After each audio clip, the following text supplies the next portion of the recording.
दो चोर थे, दोनों पक्के दोस्त, जहां भी जाते साथ साथ और जो भी काम करते वो भी साथ में मिलकर। एक दिन उन्होंने एक नए गांव में जाकर चोरी करने की ठानी। उन्होंने उस नए गांव में रात को एक बड़े घर में ताला तोड़कर घुस गए। वहां उन्हें बहुत सा पैसा मिला। बहुत नोटों की गड्डियां पाकर वे बहुत खुश हो गए और उन्होंने उन्हें बोरों में भर लिया।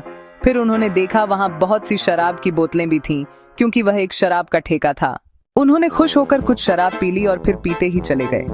बहुत शराब पीने से अब वे ठीक से चल भी नहीं पा रहे थे, इसलिए उनसे कुछ शराब को खाली बोतलें टकरा कर गिर गईं, जिसके कारण आवाज सुनकर वहां के कुछ लोग जाग गए और सबने चिल्लाना शुरू किया, चोर चोर, पकड़ दो पकड़ दो। ये दोनों चोरों ने जो कुछ भी हाथ में पैसा आया उठाकर भागना शुरू किया। उन्होंने देखा लोगों की एक बड़ी भीड़ उनका पीछा कर रही थी।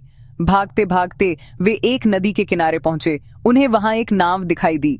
वे दोनों नाव में सवार हो गए और नाव में रखी हुई चप्पू से नाव को खेने लगे। वे एक दूसरे से जोर जोर से बोल रहे थे और तेज और तेज और तेजी से नाव को खे रहे थे। अंधेरी रात में वे पूरी रात नाव को खेते रहे और बुरी तरह से थक गए।